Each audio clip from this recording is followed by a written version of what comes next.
Yang saya hormati pada malam ini tetamu kita Al-Fadhil Ustaz Azhar Idrus, Barisan Ahli Jabatan Kuasa Pusat Pendidikan Al-Barakah, kepada semua tetamu-tetamu yang datang dari seluruh pelosok tanah air, yang datang dari Singapura, datang dari Johor, Melaka, sebenarnya ada daripada Sabah dan Sarawak yang turut hadir pada malam ini. Dan alhamdulillah saya ucapkan ribuan terima kasih kepada semua yang hadir, yang memberikan sokongan, yang memberikan bantuan kepada kami sehingga dapat menjayakan program kemuncak pada tahun ini untuk Ma'al Hijrah. Tuan-tuan yang dirahmati Allah, insya-Allah pada malam ini kita akan mengadakan dua pusingan untuk sesi bersama dengan kami berdua, dan saya mulakan dengan ucapan saya ataupun ceramah saya, kemudian akan disambung oleh Ustaz Azhar Idrus, kemudian disambung dengan saya dan ditutup oleh Ustaz Azhar Idrus, dan kita akan sama-sama menjawab soalan-soalan yang diajukan kepada Ustaz Azhar pada malam ini. Tuan-tuan yang dirahmati Allah, bila kita menyebut tentang hijrah, hijrah ialah sesuatu yang kita buat dengan meninggalkan segala yang Allah Ta'ala larang, segala yang Allah Ta'ala cegah. Kita tinggalkan, kita stop, kita berhijrah dengan melakukan perbuatan yang diredai oleh Allah Subhanahu wa Ta'ala. Hijrah bukan setakat semata-mata berpindah tempat. Hijrah bukan setakat berpindah kawasan.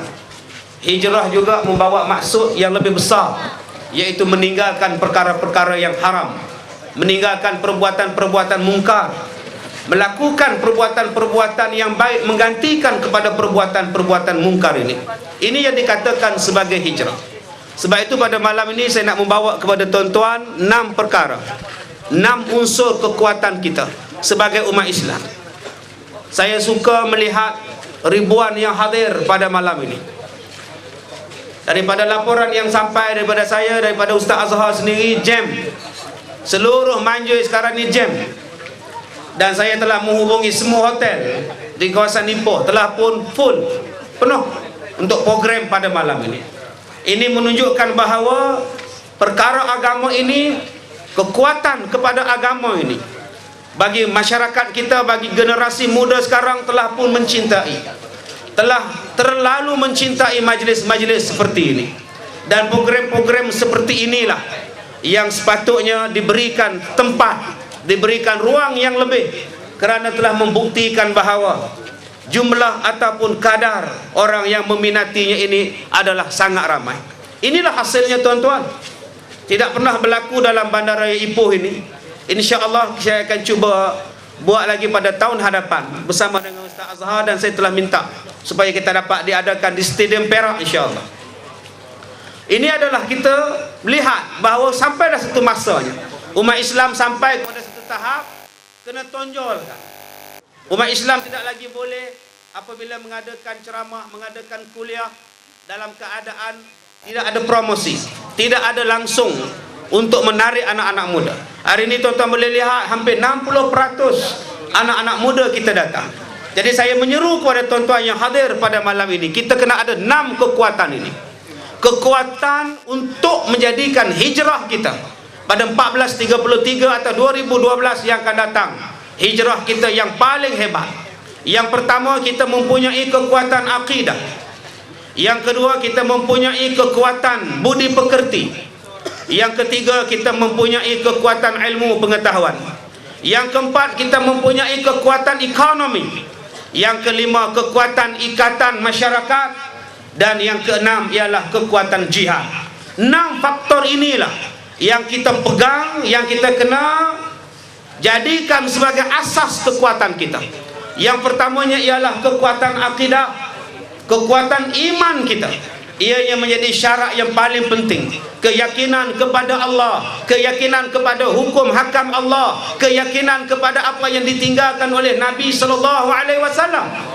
Yang ini yang kita kena buat. Taraktu fikum amrain, aku tinggalkan kepada kamu 2 perkara yang kalau kamu pegang dua perkara ini, insya-Allah kita menghadapi zaman yang macam mana sekalipun, maka kita akan jadi manusia yang terhebat. Kita tidak akan goyah dengan dunia kerana kita mempunyai kekuatan akidah. Kita tidak akan tertarik dengan habuan-habuan dunia kerana ianya adalah bersifat sementara. Tetapi yang menjadi igawan kita, yang menjadi kekuatan kita, yang pertamanya ialah akidah.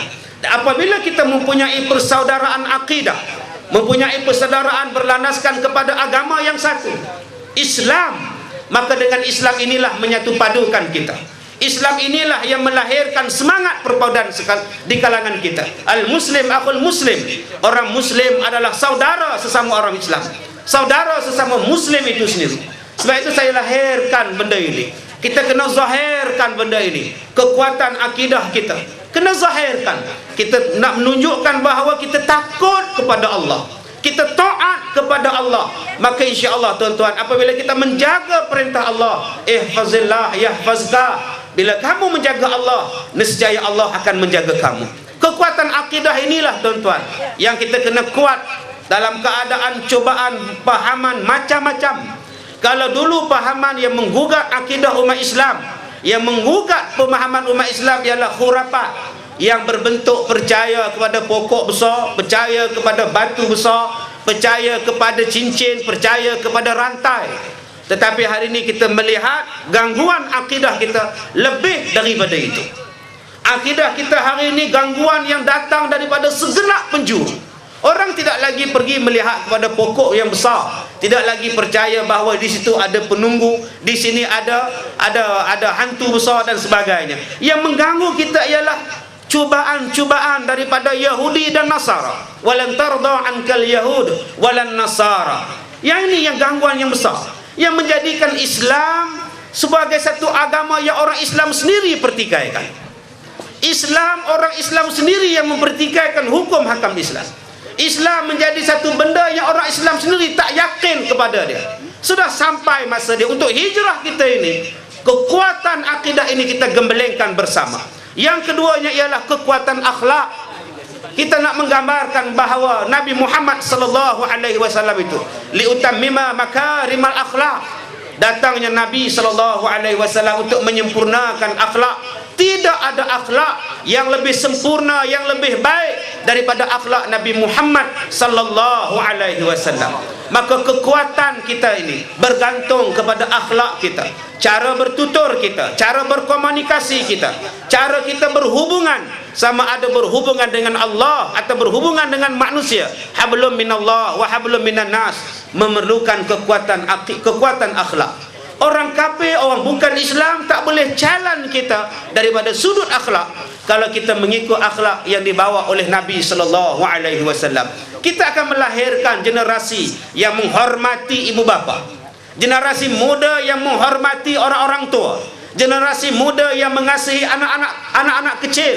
Kita menjadikan generasi yang berakhlak, yang tutur katanya sopan, tindak tanduknya adalah terbaik, yang menjadi gambaran kepada umat Islam yang akan datang. Saya seronok melihat tuan-tuan dengan gambaran akhlak kita. Bila kita arahkan bersolat di padang, kita bersolat di padang. Bila kita mengatakan bahawa kita terpaksa lewatkan majlis pada malam ini, tuan-tuan dalam keadaan redha, dalam keadaan sabar. Akhlak yang sangat hebat tuan-tuan. Begitu juga bila kita arahkan, jangan parking tepi jalan, jangan letak kereta di sini dengan bantuan rela, tuan-tuan dapat mengikutnya. Ini adalah akhlak. Tujuannya apa? Tujuannya nak menjamin program sesuatu benda itu berjalan. Dan yang ketiga, kekuatan ilmu. Inilah yang sebab saya lahirkan, dan inilah yang Ustaz Azhar juga selalu sebut dalam siri kuliah-kuliah beliau, kekuatan ilmu kita. Kita jangan menjadi taklid semata-mata, ikut-ikutan. Kita buat amalan berdasarkan kepada ilmu. Dan saya telah menyediakan ruang yang sangat luas di pusat pendidikan Al-Barakah ini. Kita melahirkan generasi muda, generasi muda yang seusia 6 tahun sudah pun belajar menghafaz Al-Quran. Sehinggalah sekarang kita mempunyai ratusan pelajar tahfiz, dan kita telah pun dalam perancangan membina tahfiz yang lebih besar di kawasan Manjui ini untuk melahirkan generasi-generasi yang bukan setakat boleh memahami Al-Quran dengan baik, malah menerajui, menjadi penggembeling masyarakat pada masa hadapan. Saya maklumkan pada tuan-tuan, mak tafiz kami di sini baru saja membuat temudega. Yang kita nak ambil cuma 15 orang, tetapi yang datang ialah 600 orang untuk temudega. Kerana apa? Kerana dasar yang kita buat, kita mencerminkan kecemerlangan. Kami bukan setakat belajar bahasa Arab, bukan setakat belajar bahasa Melayu, bahasa Inggeris. Kami juga memperkenalkan bahasa Mandarin dan bahasa Tamil untuk pengaji-pengajian tahfiz ini. Untuk apa? Melengkapkan anak-anak muda kita sebagai golongan pendakwah yang bukan setakat berdakwah kepada orang-orang Melayu, orang-orang Islam semata-mata, tapi kita akan berjalan jauh lebih daripada itu dengan kekuatan-kekuatan ini. InsyaAllah kita sambung selepas ini pada pusingan yang kedua. Saya mempersilakan yang berbahagia Ustaz Azhar Idrus untuk menyampaikan kuliahnya. Wallahu a'lam. Assalamualaikum warahmatullahi wabarakatuh. Bismillahirrahmanirrahim. Alhamdulillahirabbil alamin. Wassalatu wassalamu ala habibina wa syafi'ina wa dhukrina wa maulana wa qudwatina wa uswatina sayyidina Muhammadin wa ala alihi wa sahbihi ajma'in. Amma ba'd, yang dihormati teman panel saya pada malam ini, Fadil Dr. Muhammad Kazim Ilyas, ahli jawatan kuasa penganjur. Seterusnya saya ringkaskan muslimin dan muslimat, hadirin dan hadirat sekalian, sama-sama kita panjatkan syukur kehadratillah subhanahu wa ta'ala dapat kita berada pada Padang di persebelahan dengan pusat pendidikan Al-Barakah ini dalam satu sesi ceramah sempena hijrah. Mudah-mudahan susah payah kita pada malam ini terhitung sebagai suatu amal soleh di sisi Allah Subhanahu wa ta'ala. Alhamdulillah, kita panjatkan syukur juga kepada Allah, kita masih bernyawa pada malam ini. Pada masa yang sama, malaikat Israel AS mengambil nyawa saudara-saudara kita di seluruh dunia. Dalam masa yang sama sekarang, berapa ramai hak mati pun kita tak tahu.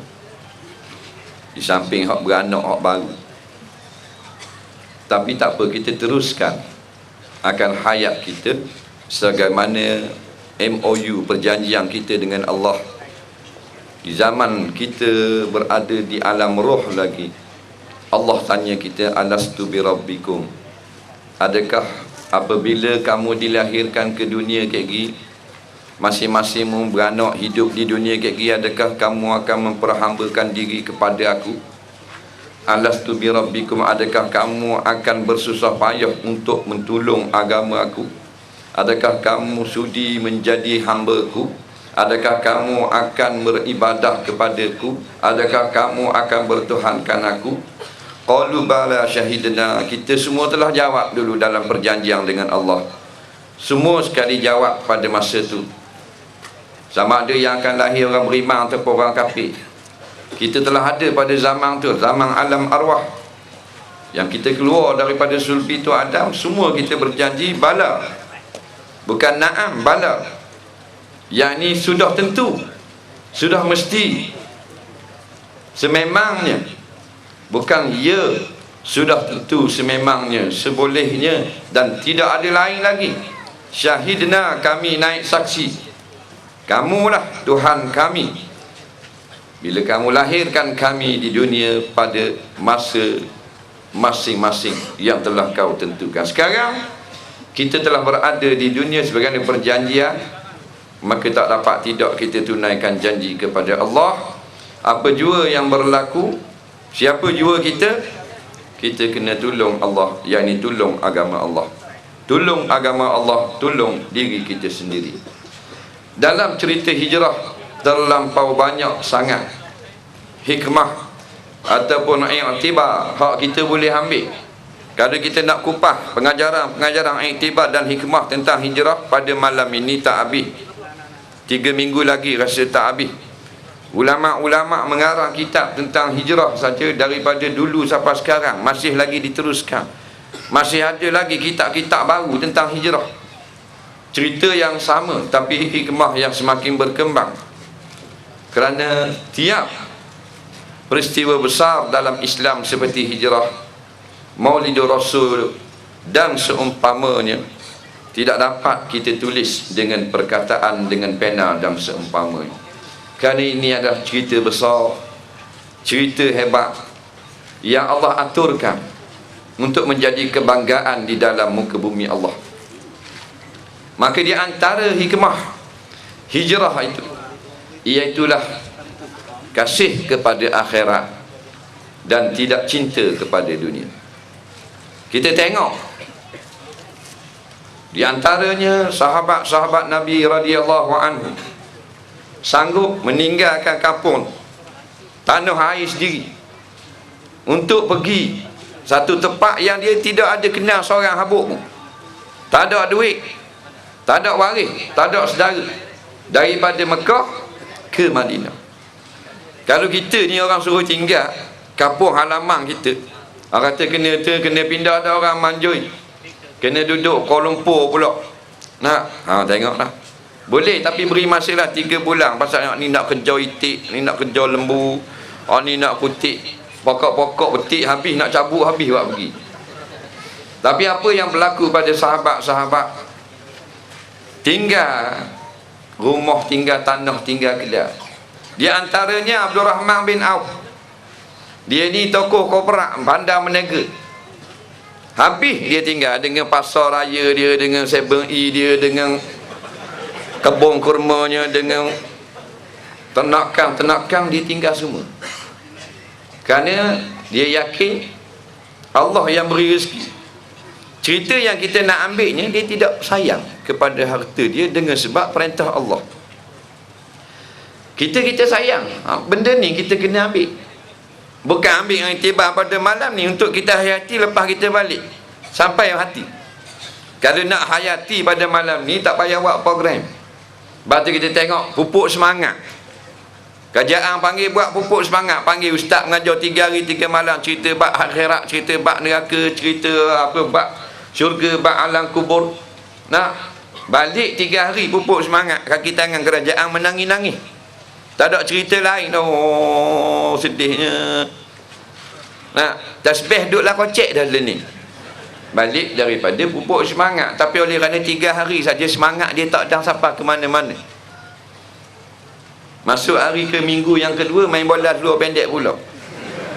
Pasal semangat itu sekejap saja. Jadi kita tak nak bila dia buat program Ma'al Hijrah, kita pun ingat tentang hijrah. 2 minggu ini lenyap.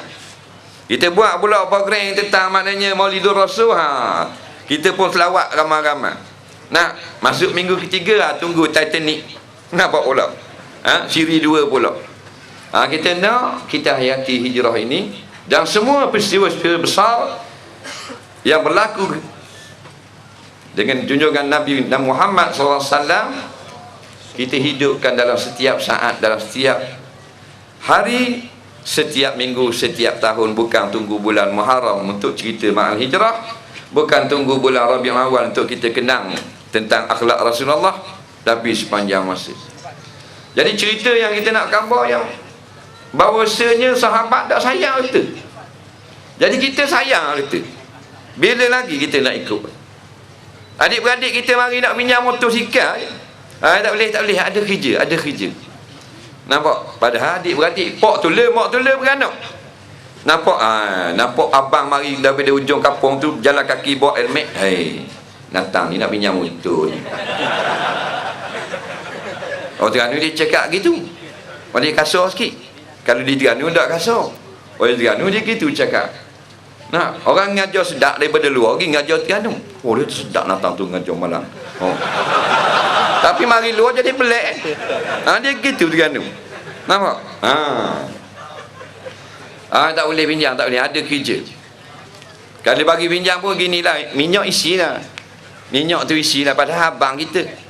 Mak kita, pak kita, toki dia, toki kita.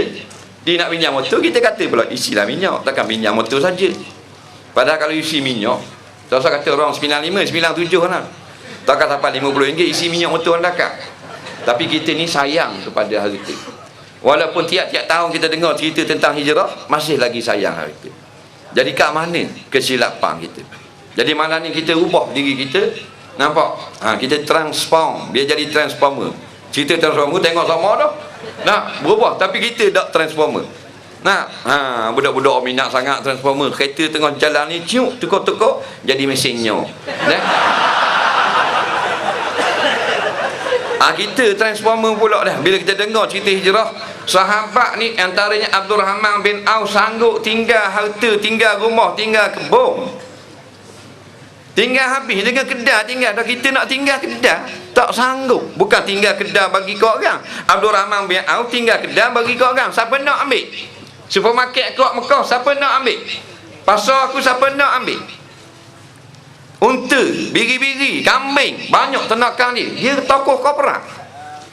Ambil. Aku nak berhijrah bersama Allah dan Rasul. Allah Rabbi. Kedai beri ke orang. Mana sini orang manjung? Kedai boleh ambil ke orang. Minta kedai, ambil. Nak kedai, ambil. Cucu mari beli kedai, beli biskut jagung. Toki benda macam ni. Orang Perak panggil benda Toki. Tok Wan. Orang Terengganu panggil grandfather. Toki buka kedai rucik dalam kampung. Cucu mari beli. Toki biskut jagung 20 sen. Bulbuk. Buka tank biskut, buka bubuk atas menimbang. Lebih sekeping masuk alik dalam tu. Toki, ayah budak tu anak dia. Padahal dah kalau 20 sen, dia toki bagi saja lah, tak usah beli-beli. Cucu aku takkan lingkup nega dia bagi free 20 sen. Ni Melayu.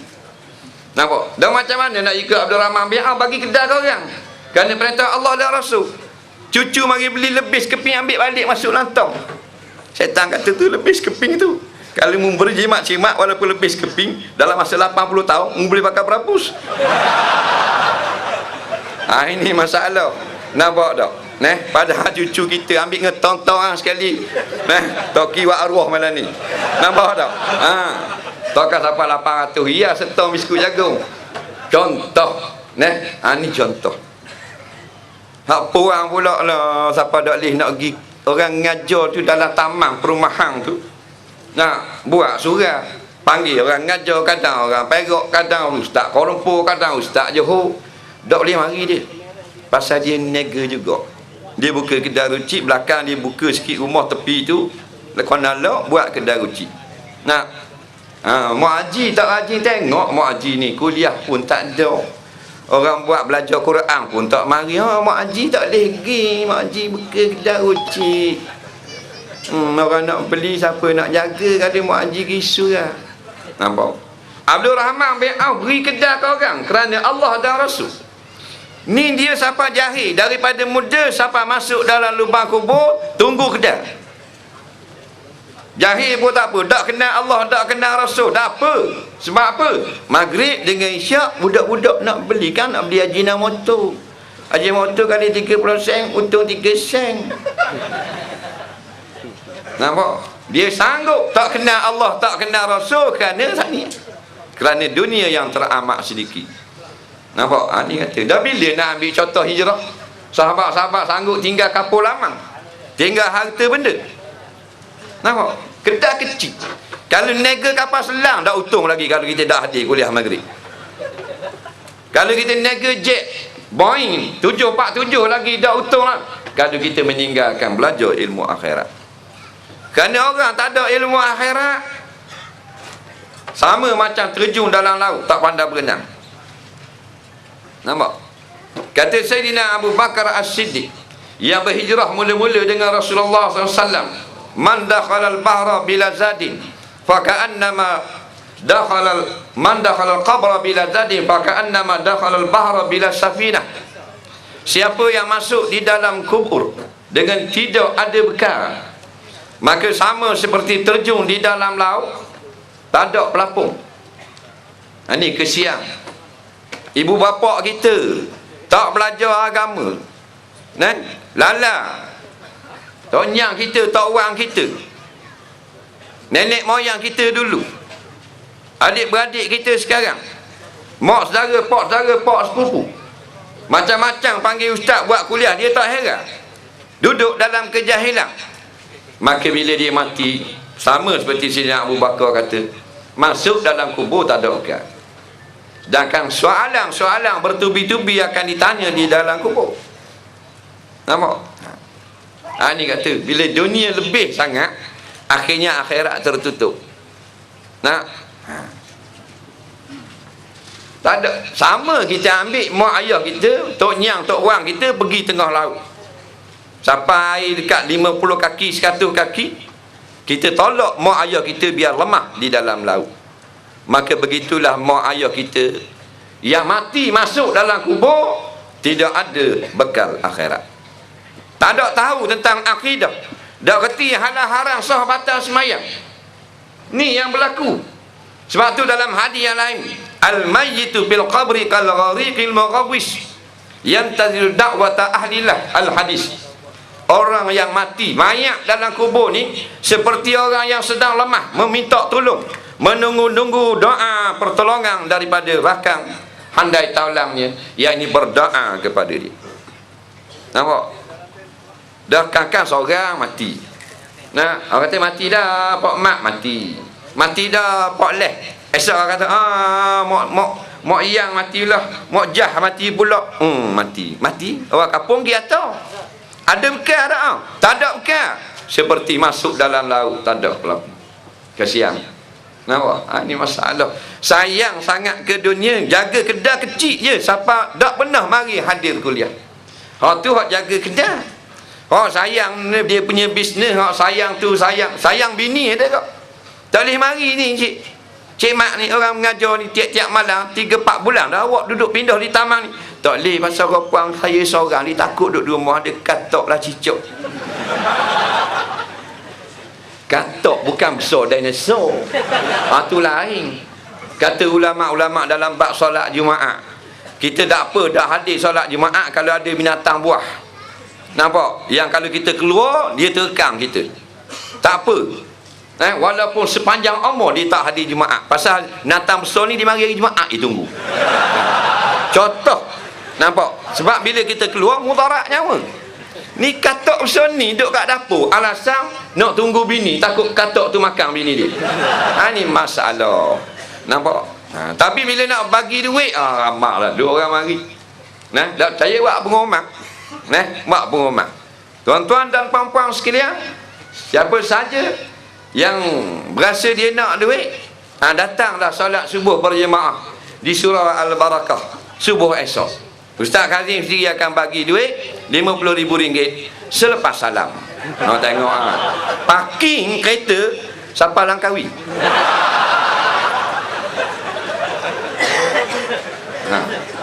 Ni kita gelak ke kita sendiri tu. Inilah bukan kita tak mau duit. Semua orang nak duit. Tok Imam nak duit, saya pun nak duit. Semua orang nak duit. Tapi jangan sampai kita masuk dalam kubur jahil hukum agama. Tapi hak tu yang berlaku. Tengok orang tanah orang mati. Kalau yang ditanam itu orang yang tahu akidah, orang yang tahu sah batas semayang, orang yang ada proses zakat haji, orang yang menutup aurat, orang yang menjaga maknanya hubungan Allah, hubungan dengan manusia. Alhamdulillah. Amin ya rabbal alamin. Tak baca talqin, tak baca doa pun tak ada masalah. Kerana akidah dia menjaga dia.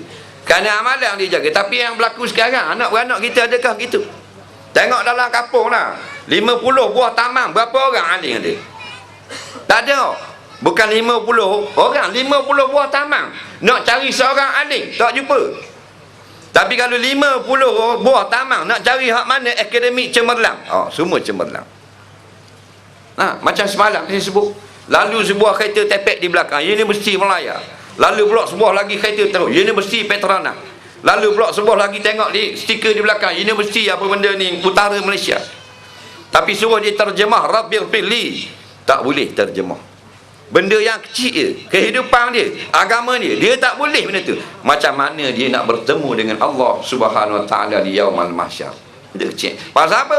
Pasal kita jahil. Pasal apa jahil? Tu orang alim ngajar ramah dah. Macam-macam orang buat, pasal tak mari.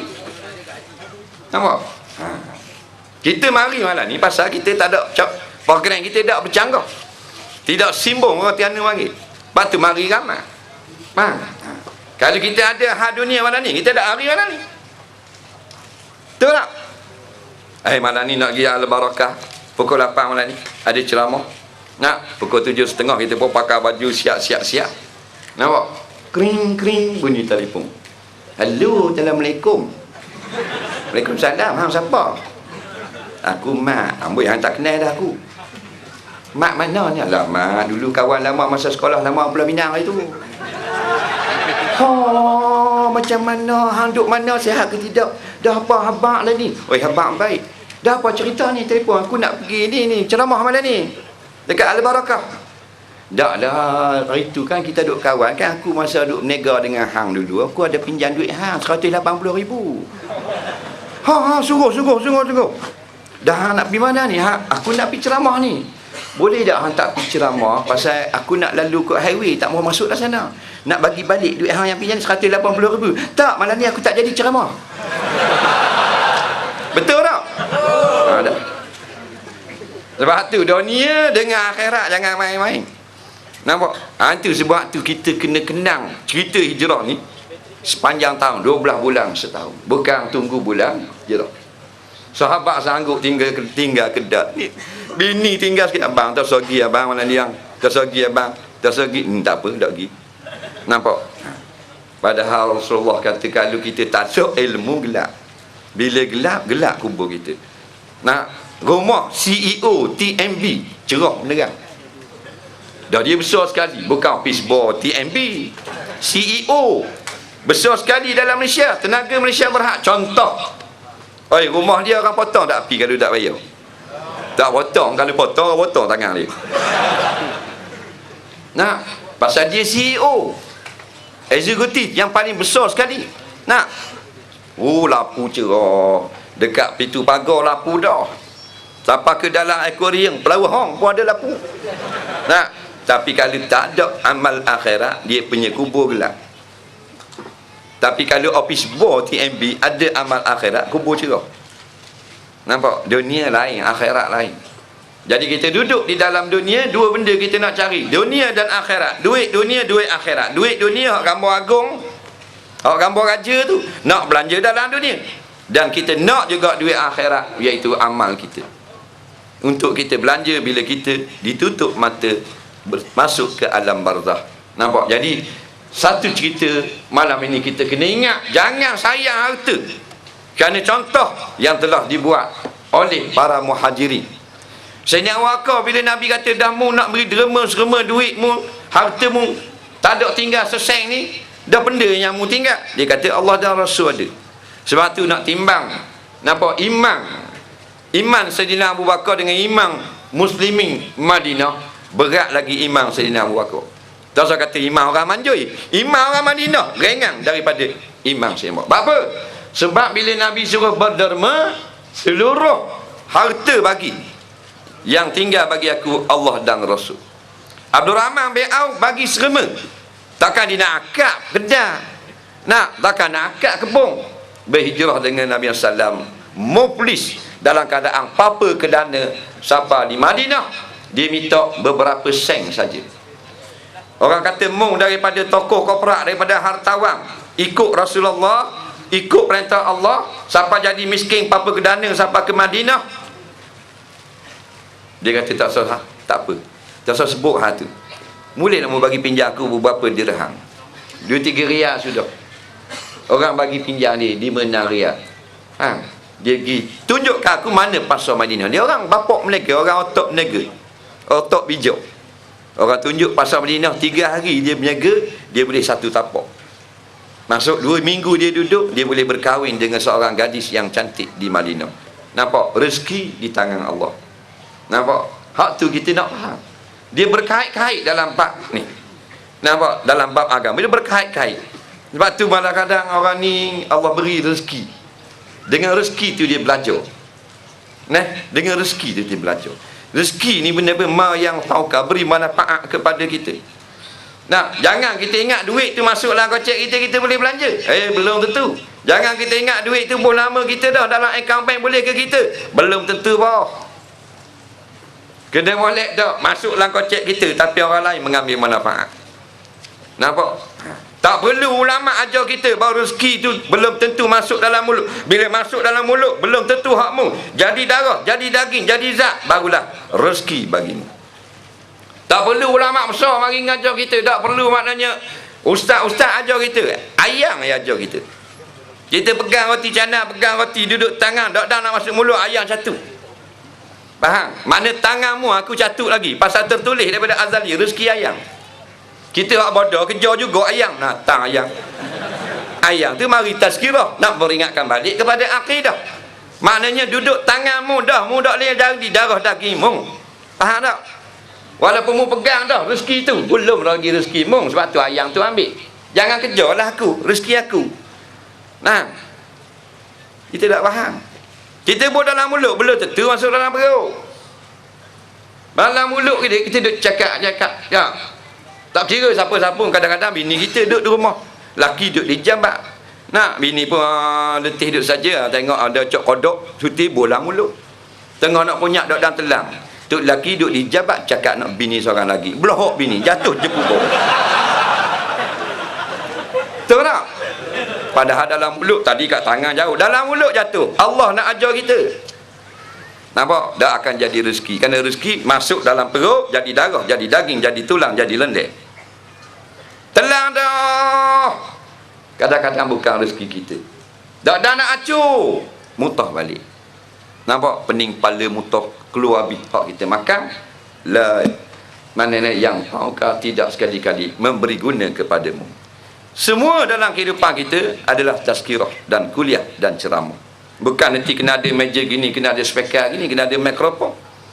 Semua tu yang berlaku dia nak ajar kita. Tapi kita bodoh juga sebab kita tidak ulul albab. Kita gelap hak dalam. Kita mata ni yang cerah. Kita tak pandai tengok yang tersirat. Nampak? Jadi satu perkara yang pertama, orang pertama ni kita tolong ambil satu pengajaran. Daripada ribuan pengajaran hijrah, jangan sayang harta, jangan sayang duit. Bukan suruh bakar duit dah. Pada bakar baik wis saya. Maknanya jangan dalam bab kita nak tunai perintah Allah. Jangan sayang, jangan lokek. Nabi janji siapa kederma, siapa sedekah bertambah rezeki. Syaitan janji kalau kamu sedekah jadi fakir. Wallahu a'lam. Terima kasih kepada Ustaz Azhar. Maka dengan itu kita lancarkan kutipan tabung kita untuk pembangunan Mahatafis yang baru di kawasan Rumah Datuk Dolah. Diminta kepada semua petugas supaya dapat bekerja. Tuan-tuan yang dirahmati Allah, tadi kita lihat daripada Ustaz Azhar menyentuh tentang persoalan akidah. Kenapa hari ini manusia menghadapi masalah tak tenang, tak tenteram, jiwa tidak tenang? Jawapannya ialah kerana kekuatan akidah. Akidahnya lemah. Bila ditimpa musibah, mengeluh. Bila ditimpa penyakit, mengeluh. Bila ditimpa dengan kematian, meratap. Sedangkan kematian itu pasti berlaku. Kematian itu benda yang akan berlaku. Kehilangan ini merupakan ujian daripada Allah. Bala ni adalah ujian daripada Allah. Sepatutnya orang yang mempunyai akidah yang kuat, bila dia ditimpa dengan sesuatu kematian keluarganya, dia akan bercakap, aku masih ada Allah. Bila hilang barang dia, aku masih ada Allah. Bila ditimpa dengan musibah, Allah bersama aku.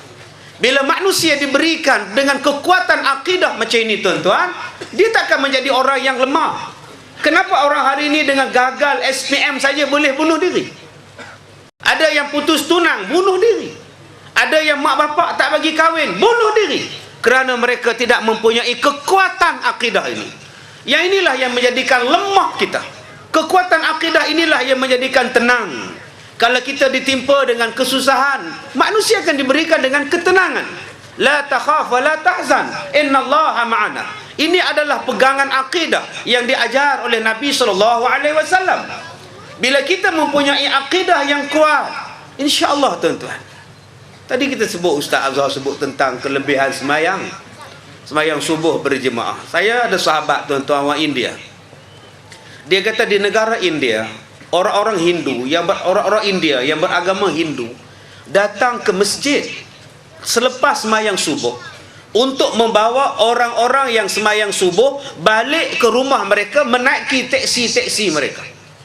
Dicarinya orang-orang Islam untuk bawa naik teksi dia. Dan dibawanya anak-anak kecil ni jumpa dengan orang yang sembahyang subuh, minta diusapnya kepala anak-anak mereka walaupun mereka bukan beragama Islam. Kerana apa? Kerana mereka percaya bahawa orang yang sembahyang subuh ni kalau bawanya ada barakah. Memang tuan-tuan, kalau kita lihat, saya kalau setakat ramai datang sembahyang maghrib itu biasa. Tak heran apa yang ada pada waktu maghrib, kita bukannya tidur pada waktu maghrib. Tetapi kalau waktu subuh boleh hebat, subuh boleh penuh, hebat tuan-tuan. Hebat ini. Nabi kata jangan mengata kepada orang yang sembahyang subuh berjemaah, jangan kamu buat jahat pada orang yang sembahyang subuh berjemaah. Sesiapa yang buat jahat pada orang yang sembahyang subuh berjemaah, bala itu akan sampai pada orang yang buat baik. Ini tuan-tuan barakah. Jadi makcik-makcik yang mana nak buat kenduri, panggil orang selepas sembahyang subuh, insya-Allah ada barakah.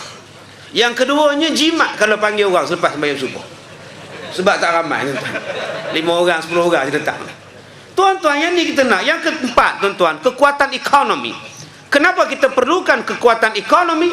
Kerana penggunaan harta kekayaan sumber bumi mengikut arahan Allah Ta'ala menjamin kesempurnaan hidup di dunia. Ekonomi inilah tuan-tuan yang menjana. Cuba tuan-tuan tengok pakaian kita. Pakaian umat Islam ini sendiri adalah pakaian ekonomi. Dengan tudung bagi orang perempuan, dengan telekung bagi orang perempuan. Kalau pakaian orang kafir, berapa sen nak dapat pakaian orang kafir?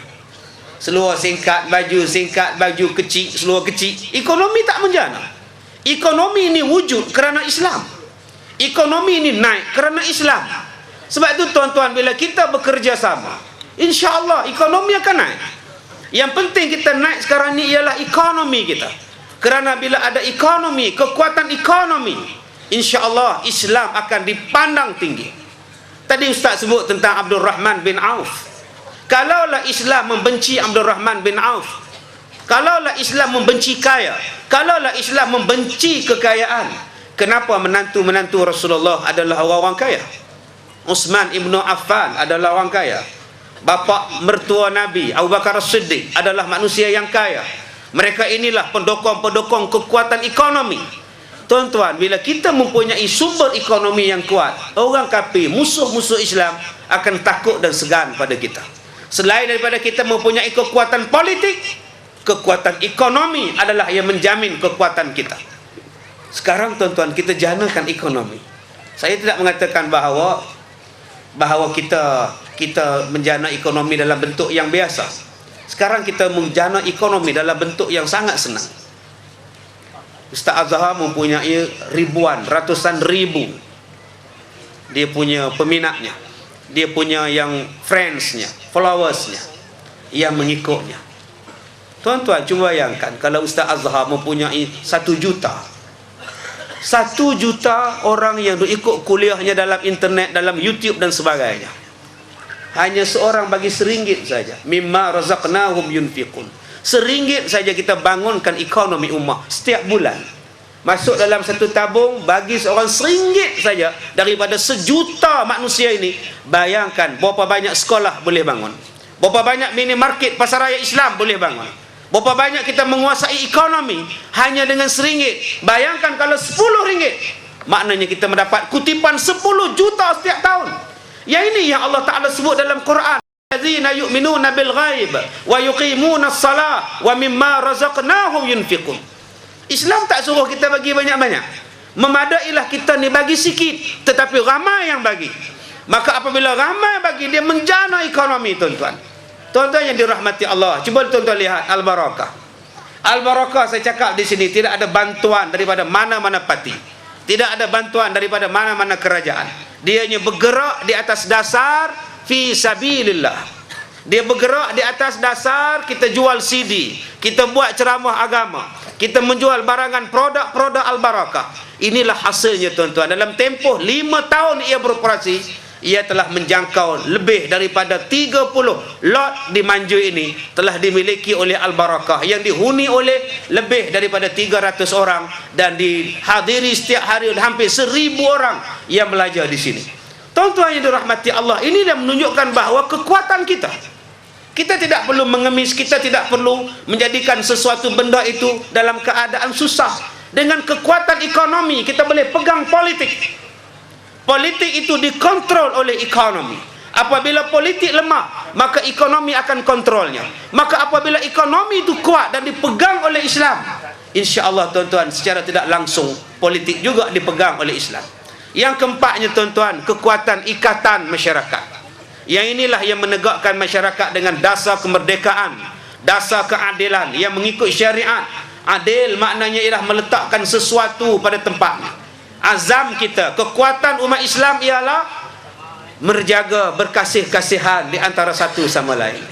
Kita tolong bantu-membantu, at-ta'awun wa ta'awanu 'alal birri wat taqwa. Yang ni yang kita nak tuan-tuan. Dan saya lihat orang-orang pakat terkejut. Macam mana Ustaz Azhar boleh datang jumpa Ustaz Kazim dalam satu sesi ceramah. Orang tadi satu ustaz datang daripada Pulau Pinang datang. Dia kata, Ustaz Ana ni nak minta Ustaz Azhar ni dah bertahun. Macam mana entah boleh dapat? Saya jawab, Ustaz percaya pada Allah, rezeki Allah. Allah bagi, bukan senang dapat Ustaz Azhar. Ini rezeki pada Allah, yakin. Betul Ustaz, rezeki entah, kata dia. Saya kata bukan rezeki saya Ustaz, rezeki seluruh penduduk Manjui, rezeki seluruh penduduk Ipoh, rezeki seluruh penduduk, rezeki yang hadir pada hari ini. Alhamdulillah tuan-tuan, sekarang nama tuan-tuan sedang naik turun di langit sekarang ni. Sekali naik sekali turun, nama dia Mi'raj. Sekali naik sekali turun, ribu-ribu yang datang malam ni, nama dia Ma'arij. Dibawa nama tuan-tuan sekarang.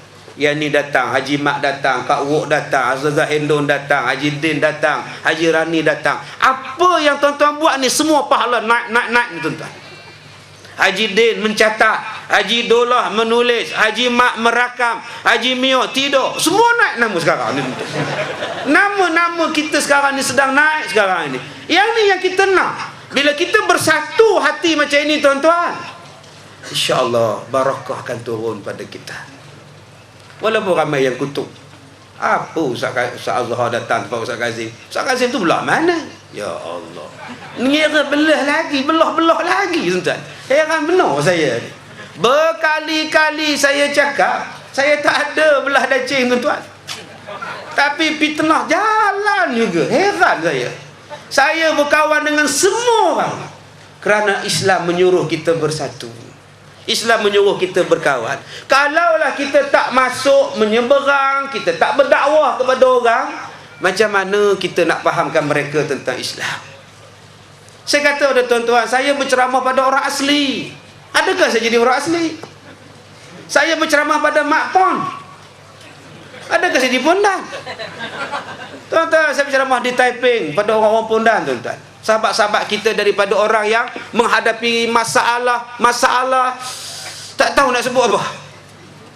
Dia jumpa saya, Ustaz kena faham tau. Dia suruh saya faham dia pula.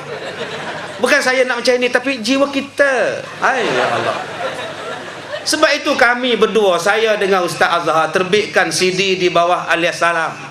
Seluruh manusia kita jual sekarang ni. Kita boleh masuk dalam rumah menteri, kita boleh masuk dalam rumah artis, pengarah filem, kita masuk dalam semua tempat. Kerana apa? Nak menyebarkan tentang Islam. Kalau kita menghad-hadkan apa yang kita boleh masuk, bila orang nak faham Islam? Saya pergi ceramah di Taipei tuan-tuan, mereka datang pakai baju kurung. Sebut ceramah agama, tebak lahum, dia orang tak datang. Kita bubuh majlis sambutan hari jadi. Penganjur dia kata, Ustaz jangan hentam tau. Depa mai ni depa tak tahu Ustaz nak mai ni. Saya pipi tuan-tuan pakai baju kurung tuan-tuan, buat di surau. Buat di surau. Bila saya nak salam tu tak nak terima salam saya. Haram. Yang dia pakai baju kurung dia tak haram. Dia salam kita haram. Subhanallah, masya-Allah. Kalau kita tak bercampur macam mana tuan-tuan? Sebab itu kita kena bercampur, tetapi bukannya di pondan. Kita kasih pada mereka, kita sayang pada orang yang buat macam itu, kita nak mereka tarik balik. Kalau kita tak campur, tak ke mana kita tuan-tuan. Macam Malaysia lawan Indonesia main bola, Sukan C akhir, perlawanan akhir Sukan C, Piala Sukan C ini antara Malaysia dan Indonesia. Harimau Muda menentang Garuda. Sekarang ini permainan diteruskan dengan sepakan gol oleh Harif Hamid Cemat. Bola sampai ke kaki Badrul Bakhtiar. Badrul Bakhtiar kembali ke belakang pada Mahali Juzaili. Mahali Juzaili hantar ke berhadapan semula dapat kepada Ahmad Fakri. Ahmad Fakri kembali ke belakang Harif Hamid Cemat. Malaysia menguasai permainan sekarang. Sekarang sepakan gol Harif Hamid Cemat, bola jatuh kepada Ahmad Fakri. Ahmad Fakri kembali kepada Wan Zaid Haikal, masih lagi dikuasai oleh Malaysia. Wan Zaid Haikal kembalikan bola ke belakang kepada Harif Hamid Cemat, penjaga gol kita. Nampaknya Malaysia menguasai permainan pada malam ini. Bila nak menang ni tuan? Tobatlah home, tak menang lah. Sebab itu bola tu kena hantar di sebelah sana, main di sana, gelecek di sana, skor lah. Sebab itu kita nak skor, bukan kita nak kejar. Sebab ada orang kata kejar, yuk kejar. Bila nak menang kejar aja. Tukarlah skor, yuk skor. Yang kita cuba tuan-tuan tengok hari ini, bila gabungan ini berlaku, ini adalah benda yang sangat hebat. Berapa banyak televisyen, rancangan televisyen yang telefon saya, ada 3 TV minta, boleh ataupun tidak Ustaz kami buat rakaman. Saya kata saya minta izin pada Ustaz Azhar, tunggu dulu. Ustaz Azhar tak ada bagi lampu hijau, saya tak berani. Ini program kami bersama, jadi saya masing-masing hormat. Saya tak boleh buat tindakan saya. Ada yang datang telefon nak buat live streaming pun ada. Ada yang nak buat, dia kata Ustaz boleh tak kami ubahkan tempat daripada Padang Ustaz ni kecil, kita buat di stadium yang lebih besar Ustaz, di negeri lain. Saya kata tidak, saya buat ini untuk orang Manjui, saya buat ini untuk peminat-peminat kami berdua yang datang daripada Penang, daripada Singapura. Lain kali kalau nak buat, kita buat lain, saya kata. Tuan-tuan, ini yang kita nak. Bila kesatuan ini berlaku, dia akan menghasilkan satu benda yang sangat menakjubkan. Dan yang keenam, kekuatan jihad. Kekuatan jihad inilah yang memberikan pengorbanan yang nyata. Menempuh kematian syahid, membela hak Islam adalah kekuatan yang terunggul sekali. Jihad inilah yang dikatakan, yang dituntut di dalam hijrah ini tuan-tuan. Apa yang kita buat adalah yang terbaik. Kalau tuan-tuan di sini seorang pelajar yang hebat. Kalau kita di sini seorang bapa, seorang suami dan bapa yang hebat. Kalau kita seorang isteri, suri rumah yang hebat. Kalau kita ustaz, kita adalah ustaz yang hebat. Saya tuliskan dalam entry dalam Facebook saya. Saya sangat bersyukur apabila Google melaporkan bahawa saya berada pada 9 kedudukan top 10 dalam carian Google dalam Malaysia untuk 2011. Alhamdulillah. Ada wakil Google yang telefon saya, dia kata Ustaz, di bawah nama Ustaz tu tinggal nak melompat naik je. Daripada 10 orang yang paling banyak, the faster rising people in Malaysia, dia sebut nombor 1 Bruno Mars, kemudian Justin Bieber, kemudian datang Cikgu Syida, datang Intan Ladiana, kemudian datang Anwar Ibrahim, kemudian datang Rihanna, datang Ustaz Kazim Rihanna. Nombor 9. Nombor 10 tu satu bawa scout tu. Dia bagi tahu saya pada 2 hari lepas, dia kata Ustaz, yang nak naik ranking untuk 2012 Ustaz, dia orang buat kajian tuan-tuan. Salah seorang ni, hamba Allah sebelah saya ni. Dan saya yakin tuan-tuan, akan ada lagi 3 ustaz. Dia sebut ada 3 nama. Saya tak nak sebut 3 nama ustaz ni, yang akan duduk dalam top 10 orang yang paling dicari di Malaysia. Sekarang saya rasa saya sangat kerdil bila berhadapan dengan Ustaz Azhar. Tetapi itu keputusan Google pada tahun ini. Tetapi yang akan datang ni tuan-tuan, dia bagi tahu orang-orang agama akan menguasai benda ini. Sebab itu saya bergesa kepada orang agama, jihad. Kalau internet itu macam-macam cerita yang tak elok yang dibuat, yang dikeluarkan. Dah sampai masanya orang agama, anak-anak muda seperti tuan-tuan, conquer benda ini.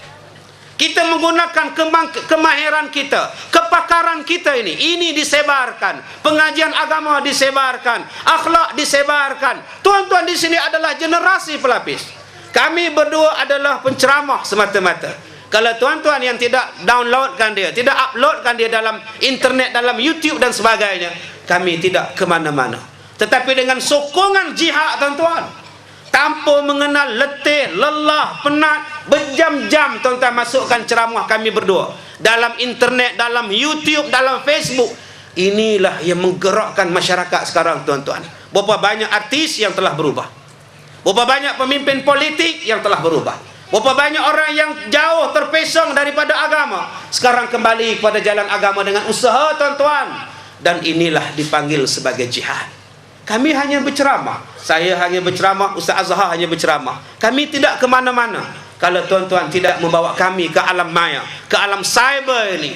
Jadi saya ucapkan tahniah atas jihad tuan-tuan, atas semangat tuan-tuan yang menjadikan sekarang ini program agama, ceramah agama menguasai ranking dalam Google, ranking dalam Yahoo dalam Malaysia ini. Kita sambung bersama dengan Ustaz Azhar. Dipersilakan Ustaz.